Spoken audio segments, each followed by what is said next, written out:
Take one the র টক্সের এই এপিসোডের গেস্ট শ্রী অভিজিৎ ভট্টাচার্য স্যার।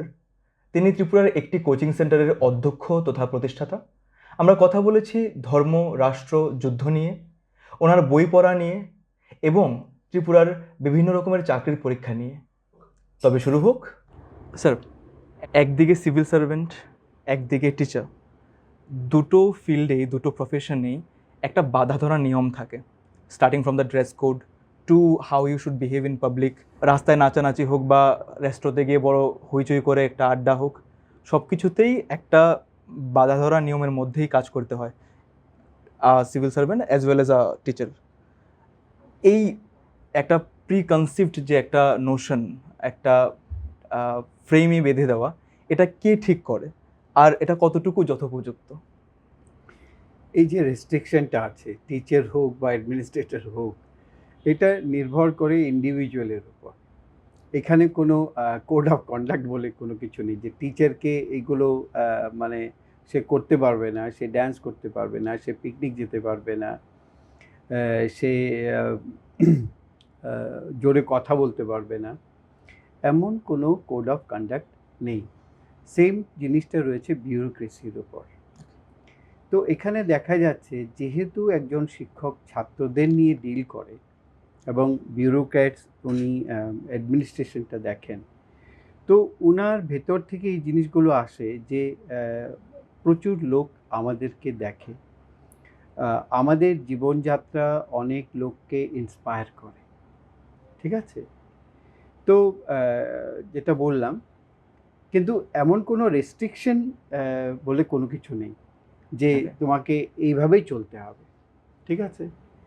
তো ধরো কেউ ম্যারেজ পার্টিতে গেল, সবাই সেখানে ড্যান্স করছে, শিক্ষক ড্যান্স করতে পারে, কোনো অসুবিধা নেই। একজন bureaucrat, IAS officer, civil servant dance করতেই পারে, কোনো অসুবিধা নেই। সে গান গাইতে পারে, সে কোনো অ্যামিউজমেন্ট জিনিসে পার্টিসিপেট করতেই পারে, সে কোনো ড্রিঙ্ক নিতেই পারে, ওকে? তো এটা ভ্যারি করে, ইন্ডিভিজুয়াল টু ইন্ডিভিজুয়াল ভ্যারি করে, এমন কোনো রেস্ট্রিকশন নেই। আর এটা করলেই যে সে খারাপ করলো এমন কোনো কথা নেই। সে যদি পার্টিতে ইনভলভ হয়, পার্টিতে অনেক কিছু সার্ভ করায়, সে যদি নিয়ে থাকে, এটা কেউ যদি ফেসবুকে দিয়ে দেয় তাহলে ও বোকা। কেননা এটা তো মৌলিক অধিকারে আসছে। আমি কেমন করে জীবনযাপন করব সেটা আমার উপর নির্ভর করে। শিক্ষক ডিসাইড করে নেবে আমি কেমন জীবনযাপন করব। একজন bureaucrat, IAS officer, TCS, TPS officer বা যে কোনো অফিসার বা যে কোনো কর্মচারী বা যে কোনো নাগরিক, সে ডিসাইড করবে সে তার জীবনযাপন কিভাবে করবে। কেউ যাতে এইখানে তার তার স্বাধীনতার উপর কারো কোনো অধিকার নেই কোনো কিছু বলার, সেটা আমি মনে করি। তাহলে এগুলো যদি ফ্যাক্টস হয় যেগুলো ম্যাটার করে না, তাহলে কোনগুলো ম্যাটার করে? একটা একটা টিচারের পার্সোনালিটি তৈরি করার ক্ষেত্রে কোন কোন জিনিসগুলো সবচেয়ে ইম্পর্টেন্ট ইউ থিঙ্ক? দেখুন, একজন টিচারকে আদর্শবান হতে হবে। উনি যদি আদর্শবান না হন তাহলে ছাত্ররা কিভাবে শিখবে? There should not be any difference between what I preach and what I practice. যদি ছাত্রদেরকে বলা হয়, যদি আমি ছাত্রদেরকে অনুশাসনে থাকতে বলি, তাহলে প্রথমটা তো আমাকে ডিসিপ্লিন হতে হবে।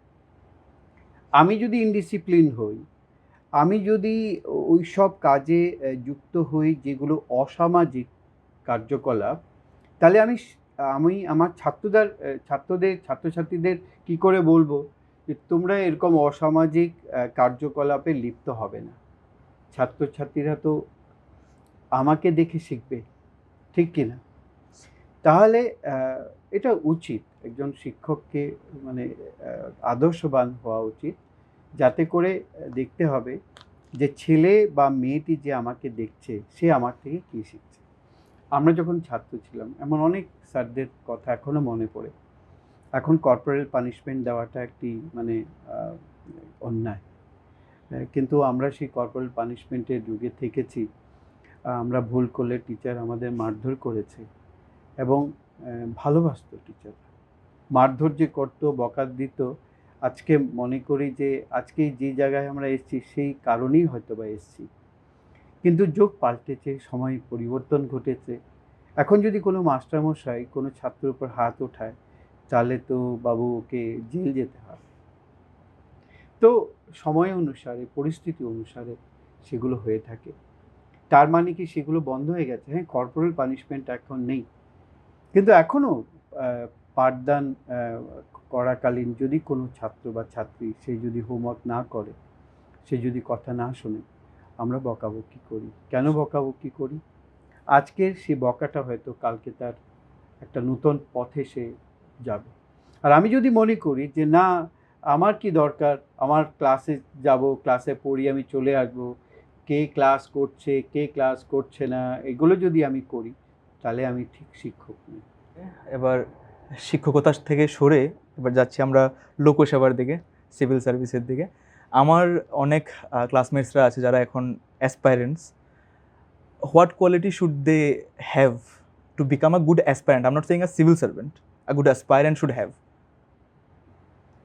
See, suppose those students who are preparing for civil services, one and the best thing is that he should be totally be focused to his objectives, to his goal.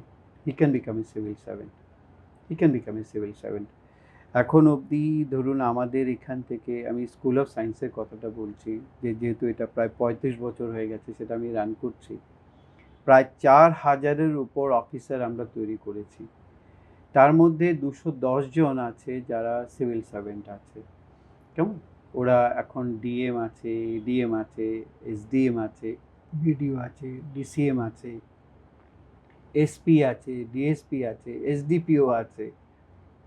তো যাদেরকে আমরা দেখেছি ওরা সিভিল সার্ভিস ক্র্যাক করেছে, ও as a aspirant হিসেবে যখন join করেছে আমাদের প্রতিষ্ঠান, তখন ওরা খুব ফোকাস ছিল। আবার এমন হয়েছে যে প্রথম অ্যাটেম্পটে পায়নি, সেকেন্ড অ্যাটেম্পটে পায়নি, থার্ড অ্যাটেম্পটে পেয়ে গেছে। একটাই আমি বলবো, he should be focused towards his goal. Civil servant যারা আছেন তাদেরকে আমরা বলি লোকসেবক। তারা লোকের সেবায় নিযুক্ত। মোস্ট অফ দি অ্যাসপায়ারেন্টস এই জন্যে সিভিল সার্ভিসে যেতে চায় কারণ তারা জানে যে এখানে রেসপেক্টের সাথে সাথে একটা পাওয়ারও পাওয়া যাবে। And power if I define in the sense of authority to control, তাহলে কন্ট্রোলিং অ্যান্ড সার্ভিসিং এই দুটো টার্ম একসাথে কীভাবে প্যারালালি যাচ্ছে? পাওয়ার তো দরকার আছে। এই IAS, IPS officers, civil servants, TCS, TPS officers, they have enormous power. Unless and until you have power, you cannot implement the policies and programs. You cannot implement. Office চালাতে গেলে তো তোমার পাওয়ার থাকতেই হবে। কেউ যদি ইনডিসিপ্লিন থাকে, without power how you can tackle him. এবং যেহেতু এইসব সার্ভিসে মানুষের সেবা করার প্রচুর সুযোগ রয়েছে এবং এরা করেও থাকে। আমি যত সিভিল সার্ভেন্ট দেখেছি ত্রিপুরা রাজ্যে, কয়েকজনের নাম আমি খুব ভালো করে বলতে পারি। রাখি বিশ্বাস আছে, ম্যাডাম আছেন, আইএস হয়েছেন। কুন্তল দাস আছে, আইএস হয়েছেন। বা আমাদের যারা টিসিএস, টিপিএস, শুভাশিস দাস আছে, ডিরেক্টর আছে। তারপর ধরুন অভয়দানন্দ বৈদ্য আছে, এডিএম আছে, বা জয়ন্ত ভট্টাচার্য এডিএম গোমতি ডিস্ট্রিক্ট আছে। তো যারা আমাদের কাছে পড়েছে, যারা আমাদের কাছে পড়েনি, সবাইকে দেখি এরা মানুষের ওয়েলফেয়ারের জন্য রাত দিন কাজ করে। আর এটা জানবেন যে ওদের কোনো টাইম শিডিউল নেই। এই তো সকাল 9টার সময় বেরিয়ে গিয়ে রাত্র 10টার সময় ওরা ফিরছে।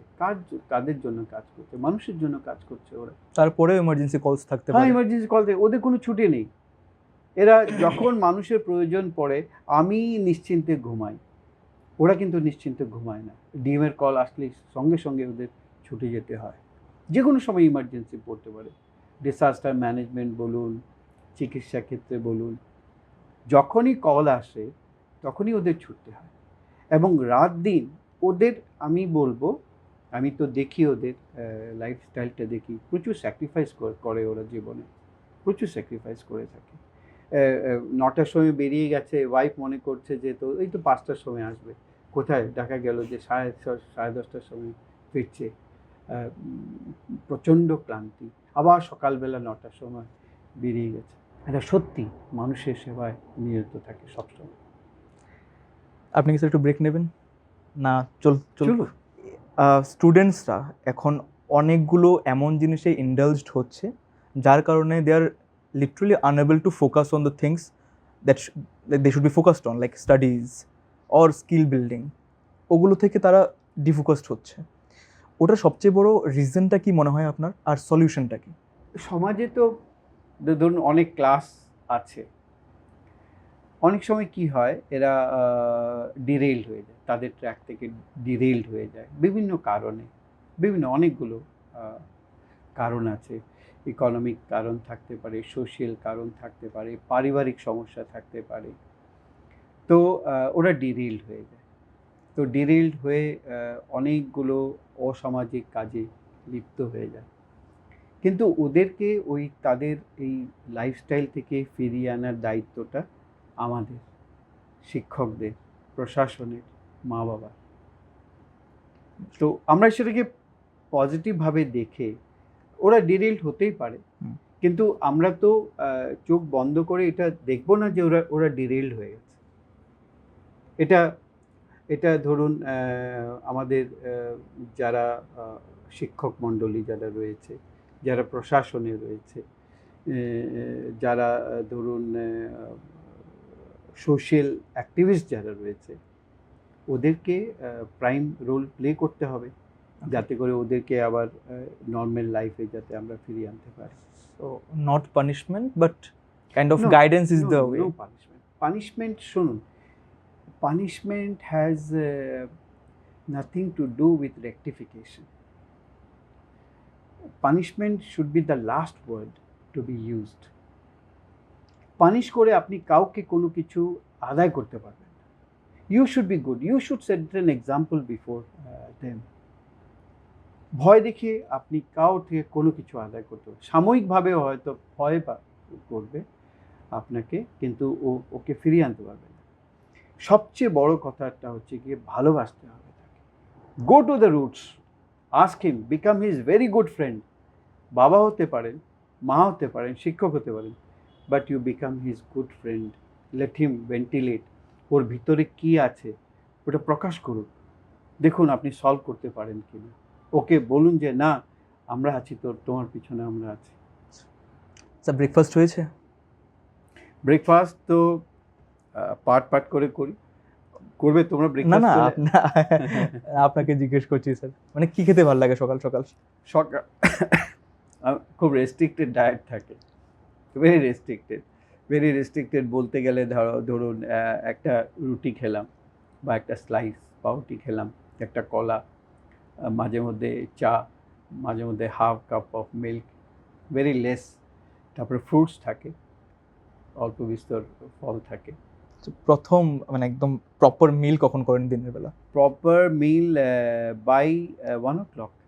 আচ্ছা, ফিনিশ। ডাল ভাত, আলু ভাজা, লেবু। সেখানে কোনো রেস্ট্রিকশন নেই? সেখানে কোনো রেস্ট্রিকশন আছে বই কি। রেস্ট্রিকশন বলতে rice, I have to take less rice.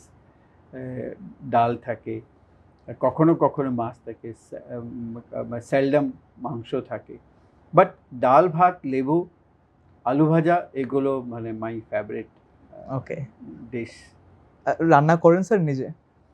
রান্না করার অভিজ্ঞতা তো নেই, কিন্তু রাইস কুকারে ভাত করে ফেলতে পারি, রাইস কুকারে সবজি করে ফেলতে পারি, রাইস কুকার। আবার গ্যাস ট্যাসে ওইগুলোতে যাই না, রাইস কুকারে আমি সব কিছুই করতে পারি। How do you rate like yourself as a cook? Best. Okay. Best. কখনো কখনো মানে করে অনেকজনকে টেস্ট করে, দেখো সাম্বার বানিয়েছি বা ডাল করেছি বা আলুর সবজি করেছি। তো রাইস কুকারে আমার করতে খুব মানে সুবিধা হয়, আর ওইটার মধ্যে মানে কোনো ফ্রাইংয়ের ব্যাপার নেই, তো অয়েলটাও খুব কম ইউজ করি। So I think yes, I can cook. Okay, name one dish that you can not like live without. এটা ছাড়া হবে না, বাঁচবই না আমি। ওয়ান ডিশ, ডাল, ডাল। মুসুর ডাল, with rice. This is my favorite food. Like how do you cook the মসুর ডাল? Like পেঁয়াজ দিয়ে না? না, পেঁয়াজ সম্ভার দিয়ে আচ্ছা। থাকে, ডাল সিদ্ধ করে পেঁয়াজ সম্ভার দিয়ে এগুলো और खाए। Okay. दाल चावल जिसको कहते हैं, अगर आप मुझे राजमा चावल भी देते हो आपने ये नहीं पूछा, राजमा चावल जो है वो मेरा बेस्ट फूड है। अच्छा। अगर आप सुबह शाम रात को भी मुझे राजमा चावल दे देते हो, मैं एकदम भर पेट खा लूँगा विदाउट एनी कंप्लेन। राजमा चावल So there is a competition between rajma chawal and মসুর ডাল। মসুর ডাল আর ভাত। মসুরের ডাল। Why this rajma chawal? ওটা তো আমাদের বাঙালির না তো। তো আমরা ম্যাক্সিমাম, আমার বাবা বিদেশ মন্ত্রণালয়ে চাকরি করতেন, তো সেই সুবাদে আমার জন্ম নেপালে হয়েছে।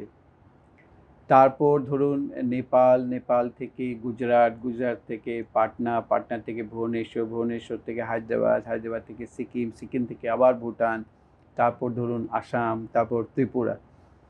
তো আমরা একটা হেটেরোজিনিয়াস সেটআপে মানুষ হয়েছি। Most of the time we lived in হায়দ্রাবাদে আমি ক্লাস 2 থেকে ক্লাস 6 অবধি পড়েছি। 6 পড়াকালীন আমরা সিকিমে গেছি, গ্যাংটক সেন্ট্রাল স্কুল, কেন্দ্রীয় বিদ্যালয় গোলকুন্ডাতে পড়তাম। তো সেখানে যেহেতু হেটেরোজিনিয়াস সেটআপ ছিল, সেখানে ওই কারিয়া পাত্তা একটা আছে, সাউথ ইন্ডিয়ান কারিয়া পাত্তা মা দিতেন, সব ফুড আইটেমে টক থাকতো, বুঝেছেন। আর তখন মা ওই রাজমা চাওয়ালটা করতেন আর কি, ছোটোবেলা থেকে। তো ওটা খেতে খেতে এত ভালো উনি রান্না করতেন, তো ওটা খেতে খেতে, আর এটা it's very easy and nutritive also. সিদ্ধ করবেন আপনি, একটু সম্ভার দেবেন, ইউ ক্যান সার্ভ। আর রাজমা চাওয়ালের সঙ্গে আর কোনো কিছু দরকার পড়ে না। হ্যাঁ, যেমন ধরুন বাঙালি যে খাওয়াটা আছে সেটাও আমি রিলিশ করি। ধরুন মাছ ভাজা ঘি দিয়ে খেলাম, তারপর ইলিশ মাছ ভাজা হলে তো আর ঘি লাগে না, এক পুরো ইলিশ মাছ ভাজা আর লঙ্কা দিয়ে পুরো ভাত খেয়ে ফেলতে পারি, যেটা সব বাঙালি করে থাকে। আমি আমার ফ্রেন্ডসদের ডিফ্রেন্ড করে দিই যদি তারা বলে যে তারা আলু ভর্তা খেতে পছন্দ করে না। হাউ ডু ইউ লাইক আলু ভর্তা স্যার? হ্যাঁ, আলু ভর্তা দারুণ লাগে। আলু বানাতেও পারি, সেদ্ধ করে পেঁয়াজ দিয়ে সে দিয়ে তারপর একটু ওই কড়াইতে একটু দিয়ে করে ফ্রাই প্যানে করে দারুণ লাগে আলু ভর্তা। তো ঠিক আছে স্যার, আপনি বন্ধু স্যার আমার। রাইট আলু ভর্তা দারুণ লাগে। আচ্ছা, আবার একটু চলে যাচ্ছি এদিকে আপনার প্রফেশনের দিকে, যেখানে আপনি তো গ্যাজেটেড অফিসার ছিলেন, সেখান থেকে শিক্ষকতায় মুভ করলেন কেন স্যার? না, গেজেটেড অফিসে কোনো সময় ছিলাম না। আমি রামকৃষ্ণ মিশনে শিক্ষকতা করতাম। আচ্ছা। তারপর সিভিল সার্ভিসের জন্য আমি পরীক্ষা দিয়েছিলাম, মানে গেজেটেড অফিসার হব বলে পরীক্ষা দিয়েছিলাম, তো সেটা হয়নি, সেটা হলো না। ওকে, তারপর but you have cracked the exam, right?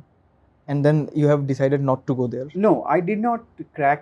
I'll not say I could crack it, because personality test I failed. আচ্ছা, ওকে। I could not clear the personality test. That is the real story. But when I did not crack, আগে থেকেই পড়াতাম, স্টুডেন্টদেরকে পড়াতাম। I thought, okay, I could not, so now let me produce. So I started teaching. There were many ups and downs in my life. Failures and success, they move parallel to each other. Sometimes I failed. Sometimes I could not convince others. But হার মানি। এবার এখানে আমরা বলবো, আমি teaching বলবো না, আমি coat unquote মাস্টারই বলছি। হ্যাঁ, মাস্টার আমাদের এখানে যেমনটা বলে, সেখানে কোচিং সেন্টারকে এস্টাবলিশ করা, যেখানে আমাদের একটা হিস্ট্রি আছে টোলের, বা এর আগে গুরু দ্রোণাচার্যের একটা যে হিস্ট্রি আছে, যেখানে তারা পয়সা নিয়ে পড়াচ্ছে, কোনো গভর্নমেন্ট অথরাইজড কোনো কাগজপত্র ছাড়া তারা পয়সা নিচ্ছে, পড়াচ্ছে। দ্রোণাচার্য তো শুধু একটা পরিবারের লোকেদের পড়িয়েছেন, সেখানে তিনি গুরু দ্রোণাচার্য হতে পেরেছেন। আজকের দিনে যখন আমরা কেউ টিউশন পড়াচ্ছি বা কোচিং সেন্টার এস্টাবলিশ করছি, তাহলে এরকম টিউশনের বাজারে যাচ্ছিস কেন, তুই ব্যবসা করছিস কেন পড়াশোনা নিয়ে, সেই প্রশ্নগুলো কেন হচ্ছে স্যার? সবার তো ধরো এক মত থাকে না, না, বিভিন্ন মানুষের বিভিন্ন মত আছে, মত প্রকাশের অধিকার আছে। তো এটাকে অনেকজন বলে যে এটা একটা রোজগারের মাধ্যম।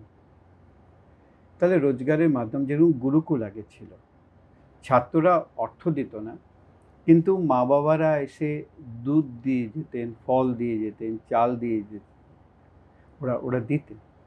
নাহলে শিক্ষকরা চলবে কি করে? উপার্জন যদি না থাকে তাহলে শিক্ষক চলবে কি করে? এখন মেটেরিয়ালটা দেয় না, এখন পয়সাটা দেয়। এখন আরেকটা কথা হচ্ছে, এডুকেশন ইজ এন ইনভেস্টমেন্ট।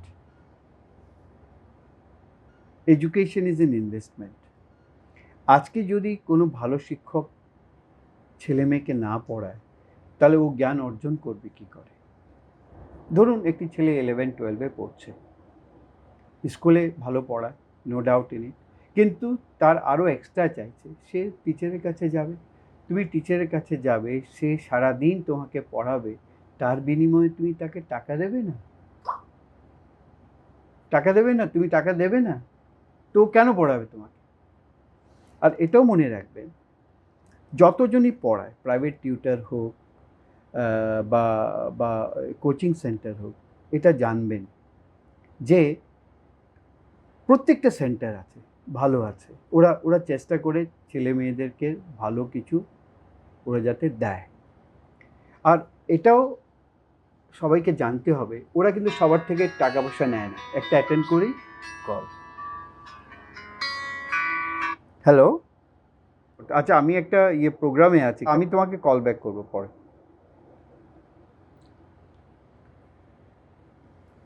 হ্যাঁ স্যার, কোচিং সেন্টার নিয়ে হ্যাঁ। কথা বলছিলেন। তো যেটা বলছিলাম সেটা হচ্ছে, ওরা কিন্তু সবার থেকে পয়সা নেয় না। এটা একজন বাড়িতে টিউশন পড়াক বা কোচিং সেন্টারে পড়াক, যদি ধরুন 50 জন ছাত্র যদি থাকে, দেখবেন 10 জন ওদেরকে কোনো ফিস দিচ্ছে না। হয়, আমার বেলাও সেটা হয়। কিন্তু তার জন্য মাস্টারমশাই বলেন না যে তুমি কালকে থেকে আসবে না, যেহেতু তুমি টাকা দিচ্ছ না, বলে না। কিন্তু এটা ইন্ডিভিজুয়াল টিচার হোক, এটা একটা কোচিং সেন্টার হোক, যে কোনো কোচিং সেন্টার হোক, আমরা সেটা করি না, শিক্ষকরা সেটা করে না। এটা করতে গিয়ে তাকে তো জ্ঞান অর্জন করতে হচ্ছে। তুমি আজকে বলছো বিদ্যা ব্যবসায়ী, তুমি যখন ঘুমাও তখন এই বিদ্যা ব্যবসায়ী সারা রাত বসে পড়ে। এই খোঁজ খবরটা রাখো। লিখে দিলে বিদ্যা ব্যবসায়ী, এই বিদ্যা ব্যবসায়ী তো আর ছাত্রদেরকে টেনে আনে না। মৌমাছি কোন ফ্লাওয়ারের দিকে বেশি আকৃষ্ট হয়? যেই ফুলে গন্ধ আছে, যে ফুলে মধু আছে। তাহলে আমি মধু দেব, তুমি তার বিনিময়ে আমাকে পয়সা দেবে না? হ্যাঁ? আর আমি কি রেস্ট্রিক্ট করি নাকি? আর এটা দেখে যদি তোমার ইউ আর জেলাস, তাহলে শিক্ষকদের, প্রতিষ্ঠানদের কিছু করার নেই। আমাদের কি আছে? আমাদের যেটা লেখা আছে সেই লেখাটাকে ভালো করে পড়ে সারমর্মটা নিয়ে এটাকে ইজিভাবে, যত সরলভাবে ছাত্রদেরকে দেওয়া হয়। We are only reflectors. বইয়ে আছে, সারা রাত বই পড়ে সরল ভাষায়, সোজা ভাষায় ছাত্রদেরকে ওইটা মনে থাকবে। তখন কি হয়, ও ইন্টারেস্ট নিয়ে পড়ে ফেলে। এখন যেমন ত্রিপুরা টেট এক্সাম নিয়ে একটু মানে সবার হইচই পড়ে আছে। ওই দিন একটা রাফ হিসাব করছিলাম আমরা আমাদের বন্ধু বান্ধবরা মিলে, যে 44,000+ অ্যাসপাইরেন্টস এক্সাম দেবে টেট 2-তে, আর সিটস আই থিঙ্ক ভ্যাকেন্সি আছে বোধ হয় 260 বা কিছু। দ্যাট মিনস 0.5% এর সিলেকশন রেশিও থাকবে। তাহলে আর বাকিরা কী করবে স্যার? বাকি যারা আছে, যারা ফেল করে যাবে, ওরা নেক্সট ইয়ার দেবে। আর যারা পড়াশোনা করে ওরা পাবে, যারা পড়াশোনা করেনি ওরা পাবে না। আচ্ছা, যদি দুজন স্টুডেন্ট বা টেট অ্যাসপাইরেন্ট তারা আজকে টেট এক্সাম না দিয়ে তাদের প্যাশন ফলো করে, ওই দুজন প্যাশনেট ফেলোকে আপনি কিভাবে দেখবেন স্যার? প্যাশনটা প্রথম আসা উচিত। দুটো জিনিস আছে পৃথিবীতে। একটা হচ্ছে গিয়ে studies out of passion or out of compulsion. জবটাও out of passion or out of compulsion. যদি তুমি কোনো কাজ আউট অফ কম্পালশন করো তাহলে কিন্তু এই কাজটা ঠিকভাবে হবে না। আপনি যেটা প্রশ্নটা করলেন বা তুমি যেটা প্রশ্নটা করলে সেটার উত্তরে বলি, প্যাশন যাদের আছে, যে কাজের জন্য প্যাশন আছে সেই কাজটা তুমি আগে করো, আর যেটার মধ্যে নেই, সেটা মনে হচ্ছে এটা কম্পালসারি তোমাকে করতে হবে, সেটা পরে করো, সময় আছে। আচ্ছা স্যার, ফেলিয়ার থেকে আরও একটা প্রশ্ন করার ছিল, আমি ভুলে গেছি মাঝখানে করতে, এখন করে দিচ্ছি। সেটা হচ্ছে কি, আপনি বলছিলেন আপনার লাইফে অনেক আপস অ্যান্ড ডাউনস আছে, মানে আপনি অনেকবার ফেইল্ড হয়েছেন। তো আপনার ওই ফেলিয়ারগুলো, ইভেন আপনি বলছিলেন যে আপনার সিভিল সার্ভিস এক্সামের কথাও, আপনার ফেলিয়ারগুলোর দুঃখ বেশি, না আপনি যে এতগুলো স্টুডেন্টসদের সাকসেসের শিখরে উঠিয়ে দিতে পেরেছেন ওটার সুখ বেশি? না, ফেলিয়ার হলে তো দুঃখ হবেই, কষ্ট হবেই। ফেলিয়ার হলে তো আমি হাসবো না, এনজয় করবো না নিশ্চয়ই। ফেলিয়ার হলে দুঃখ পাই, কষ্ট হয়। It is like justified to be sad. হ্যাঁ, জাস্টিফাইড টু বি স্যাড, কিন্তু সেটাকে রিভাইভ করা, ঠিক আছে আর কতদিন হবে, চলো অনেক চিন্তা ভাবনা করেছি, অনেক দুঃখ পেয়েছি, তো হয়ে গেছে, কান্নাকাটি করেছি, ঠিক আছে চলো নেক্সট ডে ঠাকুর প্রণাম করো, একটু ধ্যানে বসো, আবার লেগে যাও, আবার শুরু হয়ে যাও, এ থেকে forget the past, gate a new beginning. তো ফেলিয়ার্সগুলো আমরা এইভাবে ফেস করেছি, মা বাবা এমনই শিক্ষা দিয়েছে, শিক্ষকরা যারা আমাদেরকে পড়িয়েছেন, কলেজ স্কুল কলেজে যারা পড়েছে সেই শিক্ষাটাই দিয়েছে। তো কি করেছি, রিভাইভ, এক সপ্তাহের মধ্যে রিভাইভ করে ফেলেছি। আর হয়তো কম খাওয়া দাওয়া করেছি, মনে কষ্ট পেয়েছি, কিন্তু এক সপ্তাহের মধ্যে রিভাইভ করে আবার শুরু করেছি, করে করে হার্ড ওয়ার্ক করেছি। পৃথিবী যখন ঘুমায় তখন আমরা পড়ি। যে মোমবাতিটা নিভে গেছে সে মোমবাতিটা অন্য মোমবাতিকে জ্বালাতে পারে না, সেটা রবীন্দ্রনাথ ঠাকুর বলেছে। এ candle which is extinguished cannot light other candles. To light other candles, you should be burning. আপনি বললেন স্যার যে পরের দিন ওঠো, ঈশ্বরকে প্রণাম করো। ঈশ্বর আপনার কাছে কি বা কে? ঈশ্বর সব কিছু। আমি সায়েন্সের ছাত্র, আমাদের বাড়িতে দুর্গা পূজা হয়, অ্যানসেস্ট্রাল পূজা থেকে শুরু করে বহু বছর ধরে পুজো হয় আমাদের, দুর্গা পূজা করি। I feel proud to be a Hindu. তার সঙ্গে সঙ্গে সব ধর্মকে I I I I respect every religion. একটা কথা বলি, আমার পুরো বাইবেল পড়া আছে, the entire Bible I have read. তারপর এমন হয়েছে, হায়দ্রাবাদে থাকার সময় আমরা যে বাড়িতে থাকতাম, উনি সুন্দরাম্মা, উনি সিস্টার ছিলেন আর্টিলারি হসপিটালে। তো উনি প্রত্যেক সন্ধ্যার সময় আমাদেরকে ডাকতেন উনার ঘরে, আমরা 5-6 জন যেতাম, আর ওইখানে আমরা প্রেয়ার করতাম, প্রেয়ার টু জিসাস ক্রাইস্ট। এবং প্রত্যেককে বলা হতো যে তুমি এক একটা প্যারা পড়ো, সেটা সেন্ট লিউক হোক, ড্যানিয়েল হোক, সেন্ট পিটার হোক, পুরো বাইবেলটা আমি পড়েছি। তারপর বন্ধুর সঙ্গে সৈয়দ আলী, মোহাম্মদ আলী, লিয়াকত আলীর সঙ্গে এই রোজার সময়, রোজা যে হতো, এই রোজার সময় রোজা বিকেলবেলা ওরা ফাস্ট ভাঙতো, ওই ফাস্ট ভাঙার সময় আমি ওদের সঙ্গে পার্টিসিপেট করতাম। মন্দিরে যেতাম, মসজিদে যেতাম, গির্জাতে যেতাম, সব রিলিজিয়নকে ইকুয়ালি রেসপেক্ট করি, but simultaneously I also feel proud to be Hindu. Recently যেটা পেহেলগাঁওয়ে হলো, পেহেলগামের এত বড় একটা টেররিস্ট অ্যাটাক, যেটাকে পলিটিক্যালি একটা চিত্র দেওয়ার চেষ্টা করা হচ্ছে, অনেকে বলছে যে রিলিজিয়াস অ্যাটাক। আপনি কিভাবে দেখছেন সেটাকে? না, পেহেলগাঁও যেটা হয়েছে সেটা তো জঘন্যতম ঘটনা। তো এটার কোনো ভাষা নেই যেটাকে আমরা কিভাবে বলবো। আমরাও কন্ডোলেন্স প্রকাশ করেছি। ধর্ম দেখে ওরা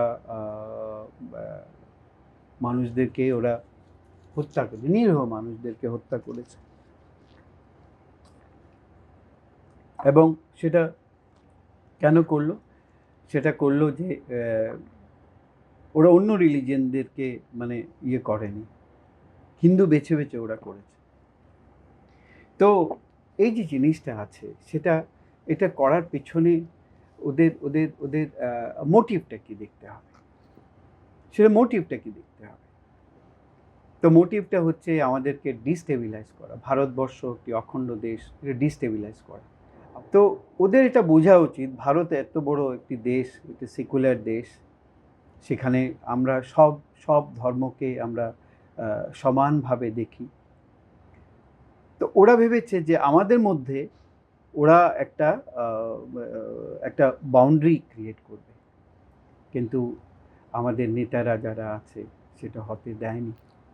কীভাবে করে আমাদের সবার প্রিয় প্রধানমন্ত্রী বলুন বা হোম মিনিস্টার বলুন বা লিডার অপোজিশন বলুন, আমার দেখতে এটা ভালো লাগে, শুনতে ভালো লাগে যে এই যে ক্রাইসিস পিরিয়ডে সব রাজনৈতিক দল এক হয়েছে এবং এক হয়ে ওরা বলছে যারা যারা এটার জন্য যারা দায়ী ওদের সঙ্গে ওদেরকে ভালোভাবে শিক্ষা দেবে।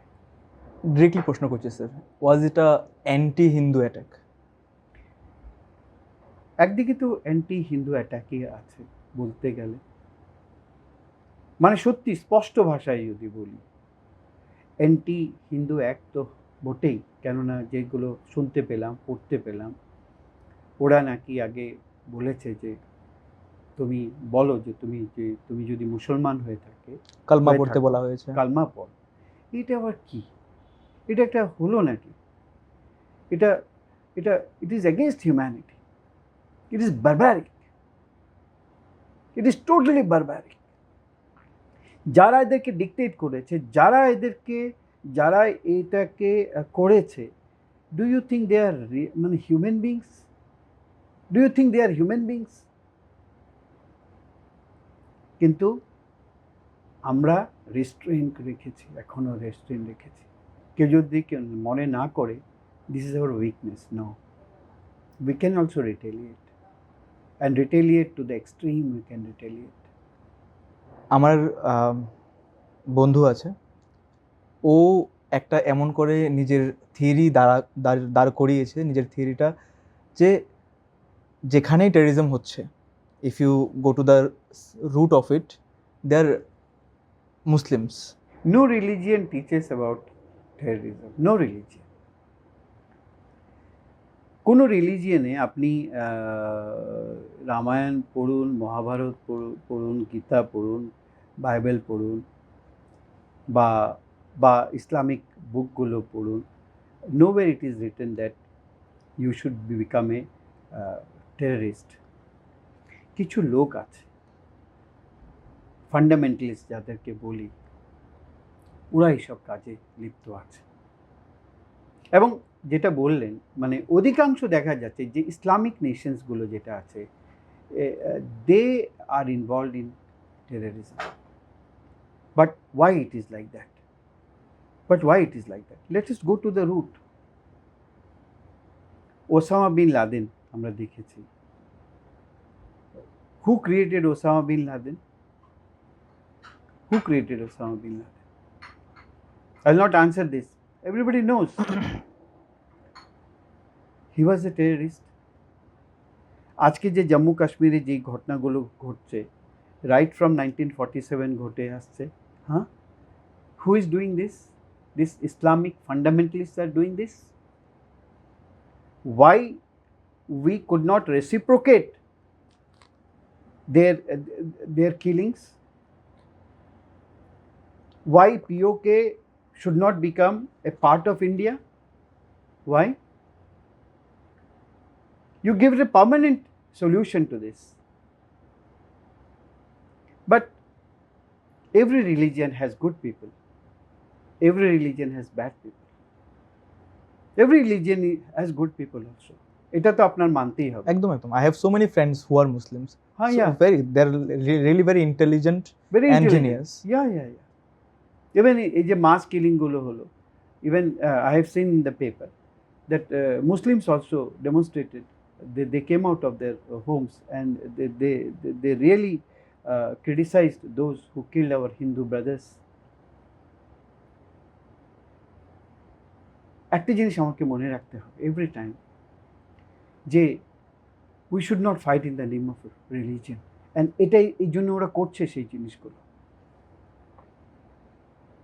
We should not fight, we should find the real culprit who are involved in such type of genocide and massacre, and ওদেরকে ধরে চিহ্নিত করে you root out those culprits, একটু ইন্টেন্সিটি কমাচ্ছি এবার। আপনার হবিসগুলো একটু জানবো স্যার। আপনি obviously being a teacher you love to read, পড়তে খুব ভালোবাসি আমি। And then what you do in your free time, লেজারে কি করেন স্যার? লেজার টাইমে যদি খেলার যদি চান্স পাই ক্রিকেট খেলি, এখনও ক্রিকেট খেলি। হ্যাঁ, কোথায়? আমি মাঠে, আমাকে নিয়ে যায়, আমি খেলি। ওকে। প্রত্যেক বছর স্কুল অফ সায়েন্স অন্যদের সঙ্গে ক্রিকেট ম্যাচ খেলে। আমি গুড ব্যাটসম্যান, আমি গুড বলার also. I play volleyball as well, I play badminton, I play table tennis, okay. and I like to read books. এটা সুনীল গঙ্গোপাধ্যায় হোক, সমরেশ বসু হোক, সমরেশ মজুমদার হোক, তাসলিমা নাসরিন হোক, যে কোনো বই, বা মহাত্মা গান্ধীর বইগুলো হোক, মাই experience with truth, Discovery of India, freedom at midnight, I read lot of books. অথবা চেতন ভগতের সিরিজগুলো হোক, আর অরুন্ধতী রয়ের বইগুলো হোক, I read books. I love to read books. Who is your favourite author in Bengali? Sunil Gangopadhyay. And then we'll go to English. English, certainly Jawaharlal Nehru. Okay. Like Discovery of India is a monument, একটা মানে monument, একটা Discovery of India. ভারতকে জানতে গেলে ভারতে খোঁজ, এটা তোমাকে পড়তে হবে। ডিডি ন্যাশনাল একটা খুব সুন্দর সিরিজ আছে, ভারতে খোঁজ বলে, ভারতে খোঁজ, অসাধারণ। Everyone should at least read this book. ভালো। সুনীল গঙ্গোপাধ্যায়ের প্রথম আলো, আমি সবাইকে বলি প্রথম আলো, ফার্স্ট লাইটটা তোমরা সবাই পড়বে, যেখানে ত্রিপুরার ইতিহাসও খুব ভিভিডলি সুনীল গঙ্গোপাধ্যায় লিখেছেন। সেটা বাংলাতেও আছে, ইংরেজিতেও আছে। আমি ইংরেজিতে আগে পড়েছি, বাংলাটা পড়েছি, খুব সুন্দরভাবে ট্রান্সলেট করা আছে। যারা এই প্রোগ্রামটা দেখছে সবাইকে অনুরোধ করব, এই প্রথম আলো বা ফার্স্ট লাইট, যেটা সুনীল গঙ্গোপাধ্যায় লিখে গেছেন, সেই বইটা আপনারা সবাই পড়বেন। অনেক কিছু জানার আছে, আমি অনেক কিছু সেই বই থেকে শিখেছি। তিনটে লাইফ চেঞ্জিং। আরেকটা হবি আছে, আড্ডা দিতে আমার খুব ভালো লাগে। লাইক মাইন্ডেড পিপলের সঙ্গে বসে আড্ডা দাও। চা কি এসছে রে? চা দিতে পারি, চা এসছে, ঠিক আছে। আর স্ন্যাক্স খেতে ভালো লাগে সন্ধ্যার সময়। আর ফ্রি ধর খুব বৃষ্টি পড়ছে, ওয়াইফকে বলি ভালো ভালো পকোড়া করো, ও করে দেয়। আজকালের যে ইয়াং জেনারেশনটা, সেটা ওরা রাজনীতি করছে, ওরা পড়াশোনা করছে। একটা জিনিস কি, কোনো মানে ভনিতা নেই ওদের ভিতরে, কোনো ডিপ্লোমেসি বলে কোনো জিনিস নেই। তোমার যদি ওরা ভালোবাসে তাহলে বলবে যে স্যার তোমাকে ভালোবাসি। আর তুমি যদি এমন কিছু করে থাকো যেটা বলে না স্যার তোমাকে ভালো লাগে না, উই হেট ইউ, বলে ফেলে। This is very good with the young generation. সবসময় মানুষ তোমাকে ভালোবাসবে এমন কোনো কথা নেই, কিন্তু বলে যে স্যার তোমার এই কথাটা আমার ভালো লাগেনি, I hate you for this, বলে I welcome you, I welcome your approach towards me. আর বলি যে যদি আমার রেকটিফিকেশানে যদি সুযোগ থাকে আমাকে প্লিজ চান্স দিও, যাতে আমি রেকটিফাই করতে পারি। হ্যাঁ, বা তুমি এসো এক সময়, তোমার যদি কোনো ভুল ধারণা থাকে, বা সত্যি যদি আমি কোনো ভুল করে থাকি, তাহলে তুমি আমাকে ক্ষমা করে দিও। But let's come across the table and discuss about it. Discussion can lead to any sort of solution. আমি আস্তে আস্তে দেখছিলাম সিঁড়ি দিয়ে অনেকগুলো প্ল্যান্টস রাখা, এগুলো মেনটেন কে করে? এই ছেলে করে। আচ্ছা, আমার ছেলে, আমি তো সময় পাই না। আপনার যখন সিভিল সার্ভেন্টসদের বিজি স্কেডিউল নিয়ে কথা বলছিলেন, you being one of those persons যারা সারা দিন রাত কাজ করছে। ইভেন আপনি যেটা বললেন রাতে স্টুডেন্টসরা ঘুমিয়ে যাওয়ার পরেও আপনার প্রিপারেশন চলছে। আপনার ফ্যামিলি এফেক্টেড হয় না তাতে? আপনি কিভাবে মেনটেন করেন এই স্কেডিউলটা? একটা ফ্যামিলি, পার্সোনাল লাইফ প্লাস একটা professional life. Is there a magic technique যেটাকে আপনি স্কেডিউলটা ব্যালেন্স করার জন্য ইউজ করেন? সেটা করতে গেলে তো ফ্যামিলি কিছুটা স্যাক্রিফাইস, অনেকটাই স্যাক্রিফাইস করেছে। সময় দিতে পারি কোথায় ওদের, কী রান্না হবে, কী বাজার হবে, ওরা সব দেখে। বাজার করার সময় থাকে না, খাওয়ারই সময় থাকে না, তো বাজার করব কী করে? তারপর ধরো বাড়িতে সবাই আছে, আমরা জয়েন্ট ফ্যামিলি, কিন্তু সবাই সবার কাজটা বেছে নিয়েছে। ওরা ওরা বুঝে গেছে যে এই লোকটা এগুলো করবে না, ওরা অ্যাডাপ্টেড হয়ে গেছে সিচুয়েশন, এবং এই লোকটা কোনো কমপ্লেইনও করে না। খাওয়ার সময় যদি কোনো কিছু না থাকে, যেদিন খিচুড়ি রান্না হয়, তো বুঝেছি যে কিছু ছিল না বলে আজকে খিচুড়ি হয়ে গেছে, না, আই ডোন্ট কমপ্লেইন অলসো, ওরাও কিছু বলে না। প্র্যাগম্যাটিজম যেটাকে আমরা বলি, মানে কোনো জিনিস করতে গেলে, জানো তো, জীবনে কোনো কিছু উপলব্ধি করতে গেলে তোমাকে কমফোর্ট জোনটা ছাড়তেই হবে। গরম থাকুক, বৃষ্টি থাকুক, ঝড় থাকুক, তুফান থাকুক, আমাকে কিন্তু সকাল 6টার সময় এখানে থেকে বেরিয়ে যেতে হয়, কেননা ছাত্ররা আমার জন্য ওয়েট করছে সেখানে। অ্যান্ড টিচার্স আর লেট, এটা ওরা কোনো সময় সহ্য করবে না। আপনি বিশ্বাস করুন, স্কুল অফ সায়েন্সে যদি বলা হয় সকাল 7:30, 7:30টার সময় ক্লাস স্টার্ট হবে, it will not be 7:35। You can check it out. 35 বছর হয়ে গেছে এই প্রতিষ্ঠানে, আমি না যাই, কেউ আছে। আমি আজকে আপনাদের সঙ্গে এখানে ইন্টারভিউ দিচ্ছি, ওইখানে কিন্তু ব্যাচের পর ব্যাচ আসছে, টিচাররা আধা ঘন্টা আগে চলে আসে, এরা বসে থাকে, এদের ইনস্ট্রাকশন দেওয়া আছে। আবার যদি কোনো টিচার অসুস্থ থাকে, তাহলে তাকে কি করে, মানে প্রক্সি করে? হ্যাঁ, প্রক্সি করে কি করে অন্য টিচার কি করাবে সেটাও নির্ধারণ করা আছে। Means to achieve anything in life, you must sacrifice few things in life. You must come out from your comfort zone. And is there any life-changing book that had helped you to become a better person? There are so many books which motivate you towards life, which puts you on the right track. There are so many books. Even there are editorials in Times of India, in Hindu, and the Telegraph. Even আমাদের এই রাজ্যের সংবাদপত্র, আমাদের যে রাজ্যের যে সংবাদপত্র আছে, আমরা তো সংবাদটা পড়ি, বুঝেছেন? তো ভেতরের পাতায় যে সেকেন্ড পেজে অনেকগুলো আর্টিকেলগুলো বেরোয়, কিন্তু ভাই অনেক ভালো ভালো লেখকরা লেখে, রিসার্চগুলো।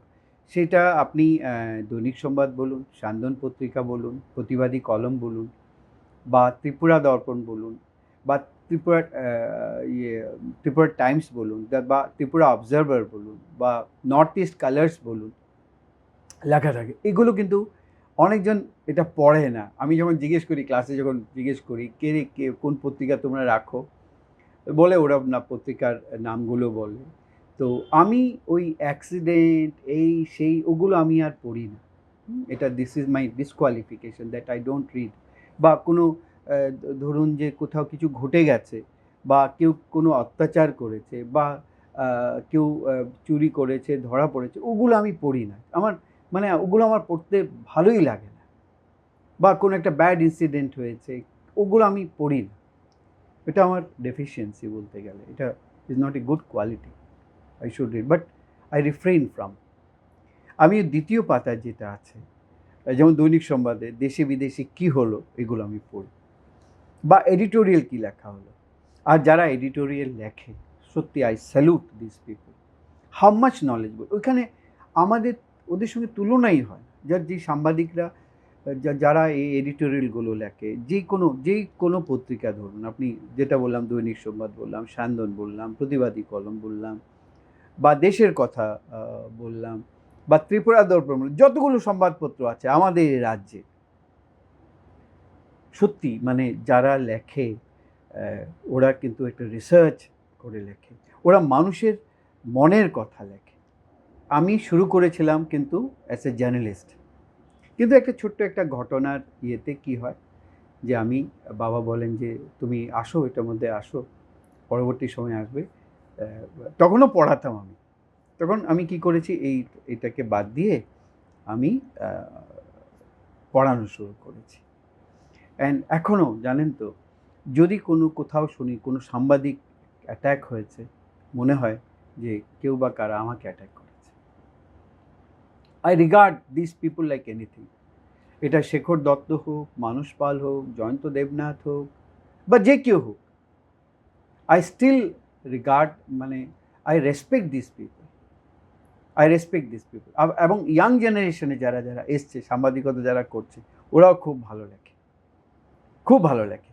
হয়তো ওদের নাম থাকে না, কিন্তু সংবাদটা পড়ে বা এই জিনিসগুলো পড়ে আমার এত ভালো লাগে যে না, এটা পুরো রিসার্চ ওরিয়েন্টেড কাজ। স্যার চাটা ঠান্ডা হয়ে যাবে। স্যার মুভিজ দেখা হয়? হ্যাঁ হ্যাঁ, দারুণ।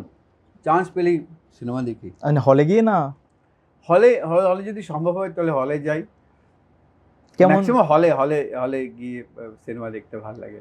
কেমন ধরনের মুভিজ দেখেন sir? Like let me give you some options about, first of all time frame.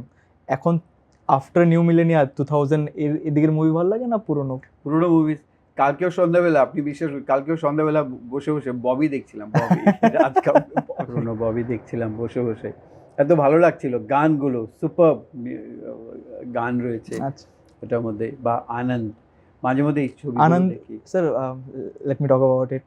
বললেন যেহেতু, আমাকে যদি পুরো ইন্ডিয়ান প্লাস ফরেন মুভিসের 200 বছরের হিস্ট্রি দেওয়া হয়, 150 বছরের হিস্ট্রি দেওয়া হয়, আমাকে যদি বলা হয় যে একটা মুভি সিলেক্ট করো that is close to your heart, that is Anand 1971, Me too. Amitabh Bachchan, Rajesh Khanna, Hrishikesh Mukherjee Mukherjee. Super. আমি আমার প্রত্যেকটা স্টুডেন্টকে মানে জোর করে দেখাই, কালকে তোমাদের হোমওয়ার্ক আনন্দ মুভিটা দেখে আসবে। আনন্দ মুভিটা দেখ।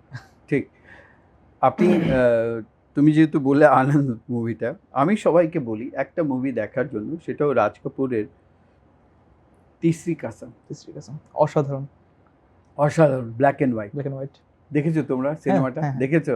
আমি তো বহুবার সেটাকে দেখি। অনেক কিছু শেখার আছে সেখান থেকে, অনেক কিছু শেখার আছে সেখানে। কিন্তু ধরো মডার্ন এগুলো নেই, একটা গরু গাড়ি আছে, ওয়েদার রেহমান আছে সেখানে, রাজ কাপুর আছেন, চায় মানে উনি ওটা গরুর গাড়িটা উনি চালান, তো সেটার মধ্যে ওয়েদা রেহমান এসে বসেন। এই যে ডায়লগসগুলো একটা গ্রামীণ পরিবেশে পুরোটা সিনেমাটা করা, এবং একটা যে সোশ্যাল মেসেজটা বইটা দিয়ে গেছে, মানে এটা অসাধারণ। তার থেকে আরেকটা জিনিস যেটা মোস্ট ফ্যাসিনেটিং টু মি, তখনকার technology of production of video movie, যেখানে তাদের ওই রিল কাটা বা একটা শটকে দুবার দিলে তাদের লস হয়ে যাবে, সেটা মাথায় রেখে ওয়ান শট, এত লম্বা লম্বা শর্টস নেওয়া, হ্যাঁ অ্যান্ড ওয়ান গো, একটা ডায়লগ ওয়ান গোতে বলা, এই কনভারসেশনটাকে এডিট না করা, বা এডিট করতে গেলে লস হয়ে যাবে, গ্রাম্য পরিবেশে নয়েজ ক্যান্সেলেশন করে তাদের ডায়লগসগুলো রাখা, আর্টিফিশিয়াল মেকিং নয়, তারা গিয়ে শ্যুট করছে। All of that sets totally amazing. সিনেমাটা হচ্ছে গিয়ে সিনেমা দেখা উচিত সবাই। কেউ যদি বলে আমি সিনেমা দেখি না, তাহলে you do not know about society. তুমি সমাজকে জানতে গেলে তোমাকে সিনেমা দেখতেই হবে। And for your kind information, let me tell you that I also acted in some telefilms. পুরো শুটিংটা আমাদের বাড়িতে হয়েছে way back in 2002 by দূরদর্শন। আগরতলা দূরদর্শন প্রচুর টেলিফিল্ম করেছে। ডিরেক্টর ছিলেন সুব্রত দাস, এবং একটা টেলিফিল্ম তো দৃশ্যান্তরে অন্য কিছু, এই টেলিফিল্মটা তো ন্যাশনাল অ্যাওয়ার্ড পেয়েছিল বেস্ট সিনেমাটোগ্রাফির জন্য। And in every telefilm, I acted as a hero. In those days, I used to be I've heard of it. Very good looking. I claim this. I do not know what about others say. No, so you have heard about your charm in your young age. But আমি একটা জিনিসই maintain করেছি জীবনে, সেটা হচ্ছে গিয়ে not to quarrel with anyone, not to hurt anyone. Though ঘাত প্রতিঘাতে আমি বড় হয়েছি, I have no enemy on this earth. ওই দিন একটা খুব রাশিয়ান মুভি দেখছিলাম, আমি forgot the name, I was watching the clips of it. Background মিউজিকে আওয়ারা হুঁ চলছে, मैं आवारा हूँ ঠিক ঠিক like how they are influenced with Indianness বলতে তারা ওই মুভি সংটাকে বুঝছে। मैं आवारा हूँ প্রত্যেকটি মানুষ কিন্তু ও আওয়ারা है পরিস্থিতি ওকে কি করে আওয়ারা ও তুমি you do not know where you are going পরিস্থিতি তোমাকে এক জায়গা থেকে অন্য জায়গায় নিয়ে যায় ওইখানে তিনটা ইনসিডেন্ট ছিল মেরা নাম জোকারে হ্যাঁ এটা পুরো মানুষের জীবনের সঙ্গে সেটা কোরিলেট করে থাকে আগে হিরোইন আমাদের রেখাকে আমরা দেখেছি ওয়াহিদা রেহমানকে দেখেছি মৌসুমীকে দেখেছি তারপর জয়া বচ্চনকে দেখেছি একটু আস্পর্ধা নিয়ে স্যার একটু মানে জিজ্ঞেস করছি, who is your celebrity crush? Crush crush ইদানিংকালে আপনি বলতে পারেন স্যার, ইদানিং হোক বা পুরনো। পুরনো ইদানিং বললে কন্ট্রোভার্সি হয়ে যাবে sir. I used to like Waheeda Rehman still উনি এখন আছেন উনি যে লাইভ শোগুলো অনেক সময় করে থাকেন আমি দেখি ওয়াহিদা রেহমান ভেরি নাইস শ্রীদেবী আর আমাদের বাঙালিদের মধ্যে যদি আপনি করেন তাহলে সুচিত্রা সেন অসাধারণ সুচিত্রা সেন এদিকে উত্তম কুমার বা ইদানিংকালে যদি বলেন তাহলে প্রসেনজিৎ দারুণ sir how do you rate yourself as a human being out of 10? I cannot rate myself.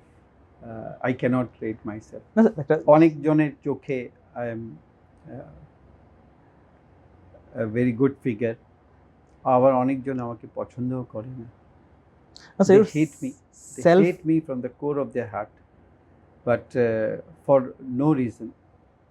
And I appreciate that. এটা ওদের অভিমত. But most of the people I get love and affection and regards. একটা তো হচ্ছে গিয়ে others perspective towards you, your perspective towards your yourself আমরা ওই অ্যানালজিতে যাই, Then I would like to give myself 10 out of 10 because I'm very much well satisfied and I have full confidence upon myself. Je, I try my best. I try my best for my own upward journey. I try my best for others' welfare also. আগে বলেছি যে I try my best হ্যাঁ অনেক সময় আপনি you R A failure এতজনকে পড়ায় সবাই তো আর চাকরি পায় না your family, you said that your son is a doctor and he's also maintaining the legacy that you have created. yeah Okay, so how do you see that?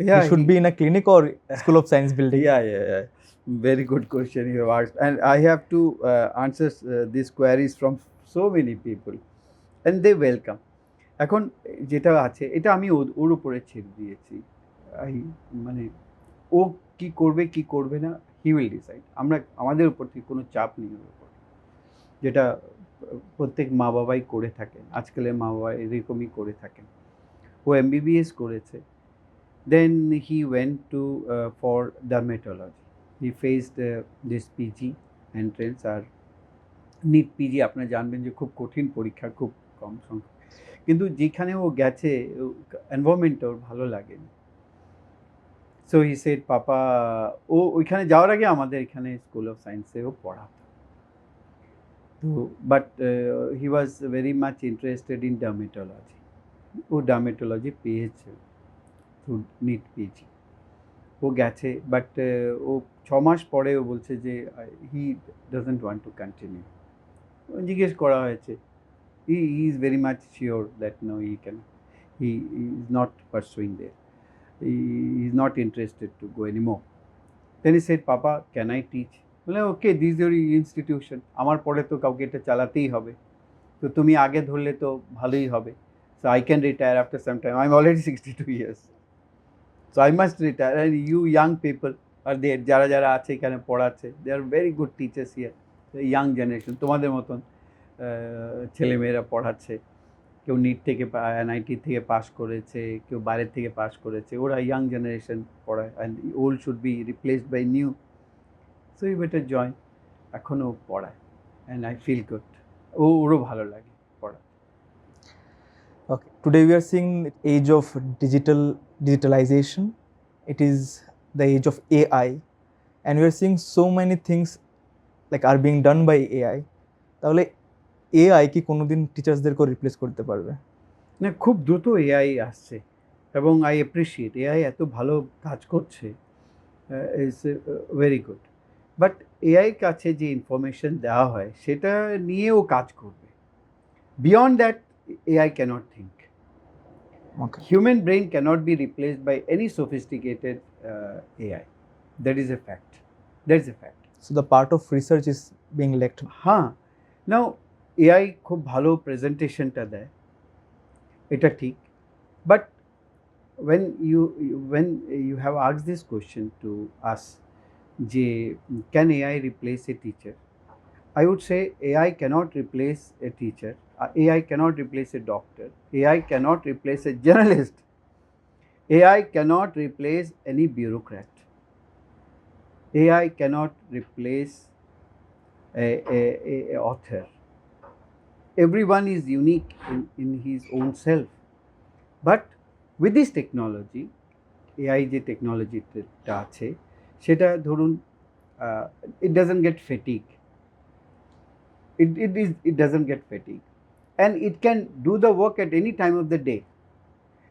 At about 2 o'clock night, you ask AI to deliver the way the AI delivered early in the morning, the same thing it will deliver at 2 a.m. But this is not possible by people like us. You cannot deliver. সকালবেলা যে জিনিসটা তুমি deliver করেছো same জিনিসটা তুমি রাত 2টোর সময় যদি তোমাকে কেউ বলে তুমি ডেলিভার করতে পারবে না। তো এই টেকনোলজির যেমন অ্যাডভান্টেজ আছে তার সঙ্গে ডিসঅ্যাডভান্টেজও আছে, এবং এটা আপনি ফুললি কনফিডেন্ট থাকতে পারবেন না যে পুরোটা এআইকে দিয়ে দিলে এআই চালিয়ে যাবে। ওর যদি কোথাও শর্ট সার্কিট হয় বা মিসম্যানেজমেন্ট হয় তাহলে তো কাজ করছে না। তো সবসময় তার একটা ব্যাকআপ থাকতে হবে। অন দিস নোট একবার আপনার ক্যামেরা ওটা গ্রিন কালারেরটা, আপনি বলুন যে টেক ওয়ানে আপনার এক্সপিরিয়েন্স কেমন কথা বলে। রিয়েলি একটা ইয়াং জেনারেশন এই কাজগুলো করছে, আমার দেখে দারুণ লেগেছে ওদের সঙ্গে কথা বলে। জানি যে কতটুকু আমি মানে সঠিক বললাম, কতটুকু ভুল বললাম, সেগুলো আপনারা ডিসাইড করবেন। I along with my entire family and school of science would wish them the best in the days to come. এবং আমার দৃঢ় বিশ্বাস আছে যেহেতু ইয়াং জেনারেশন আছে, কিছু করতে চায়, সমাজের জন্য করতে চায়, নিজেরাও এগিয়ে যেতে চায়, আর ওরা যাতে আরও পড়াশোনা করে, আরও ইনোভেটিভ কাজ করার চেষ্টা করে, ওরা একদিন না একদিন অনেক বড় হবে, সেটাই আশা রাখি। ধন্যবাদ।